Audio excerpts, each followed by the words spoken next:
나는 소설가 박완서님을 좋아한다.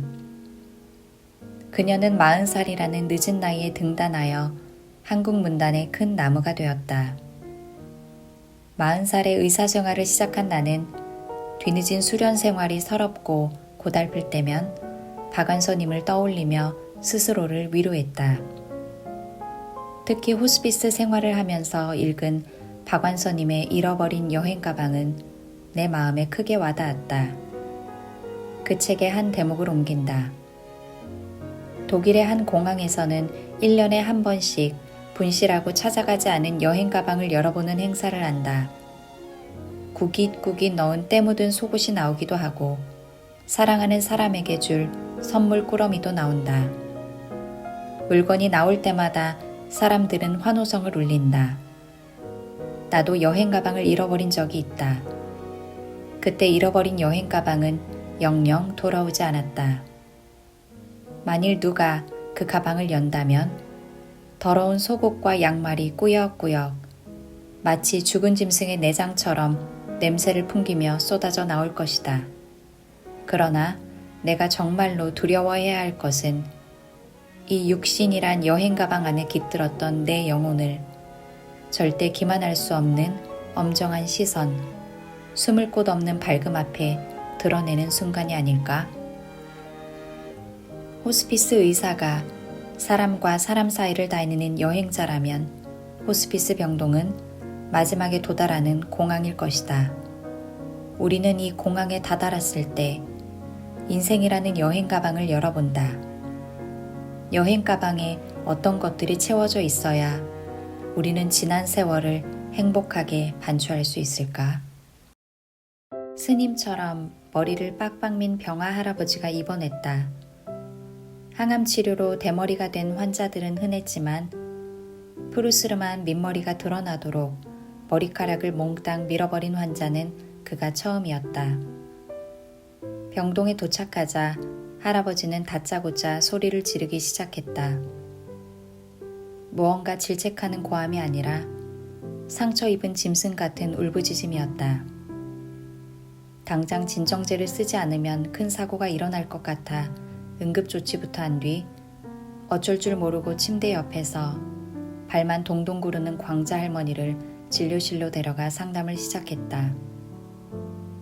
할머니께 여쭤보니 암이 폐에서 머리로 전이되어 방사선 치료를 위해 이전 병원에서 머리를 밀어버렸는데 그 다음부터 할아버지가 지금 같은 증상을 보이기 시작했다고 한다. 정작 해야 할 방사선 치료는 하지도 못하고 머리만 민 채 호스피스로 옮겨진 상황이었다.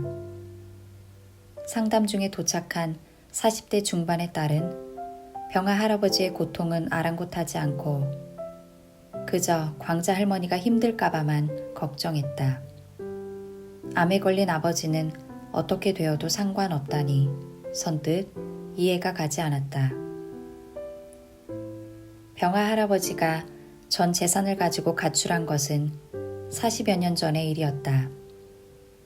본처인 광자 할머니와 어린 아들, 딸을 버리고 집을 나간 할아버지는 다른 여자와 살림을 차렸고 광자 할머니는 그 충격으로 약간 말을 더듬게 되었다. 하지만 할머니는 교회에 다니며 종교의 힘으로 충격과 외로움을 이겨냈다.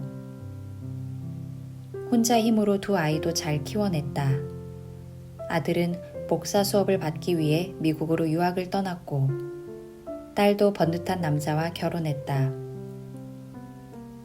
그 사이 할아버지는 아들과는 가끔 연락은 했지만 할머니와는 남처럼 지냈다고 한다. 할아버지가 여자 관계를 청산하고 광자 할머니에게 돌아온 것은 불과 한 달 전이었다. 늘 숨이 턱까지 차 있는 게 이상해 대학병원에서 검사를 받았더니 머리까지 전이된 말기 폐암이었다. 40여 년 만에 치유할 수 없는 병을 안고 돌아온 남편.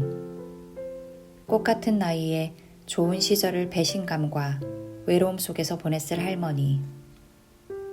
70을 넘긴 나이에도 깨끗하고 고운 얼굴을 간직한 광자 할머니에게는 그런 사연이 있었다.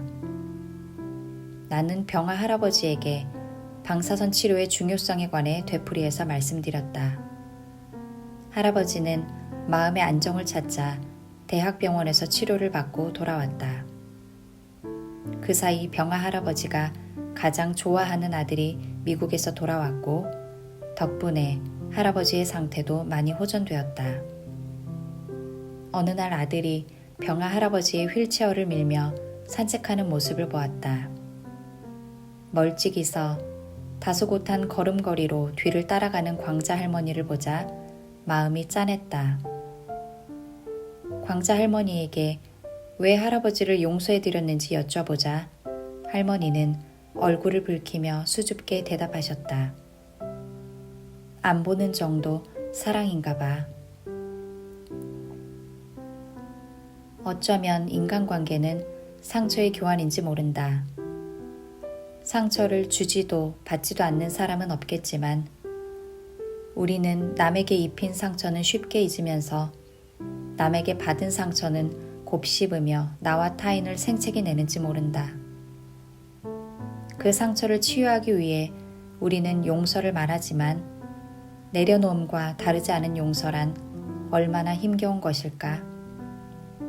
나는 광자 할머니에게서 사랑보다 더 큰 용서를 보았다. 오늘도 누군가 호스피스 병동에 들어선다.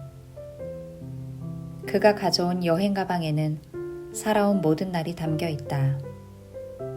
병실에는 입원해 있는 사람들 숫자만큼의 여행 가방이 존재하고 여행 가방에는 다채로운 이야기가 담겨 있다. 호스피스 팀은 복잡한 갈등이 담긴 가방 앞에서 조심스러워진다. 광자 할머니의 이야기처럼 사랑이 가득 담긴 영혼의 가방이 열릴 때 우리는 인생에서 진정으로 아름다운 순간을 목도하게 된다.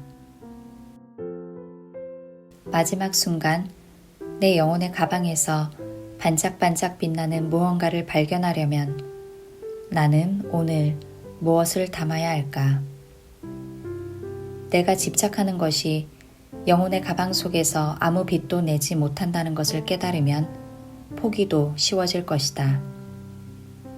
박완서님의 말처럼 우리가 정말로 두려워해야 할 것은 육신이란 여행 가방 안에 깃들었던 내 영혼을 절대 기만할 수 없는 엄정한 시선, 숨을 곳 없는 밝음 앞에 드러내는 순간이니까.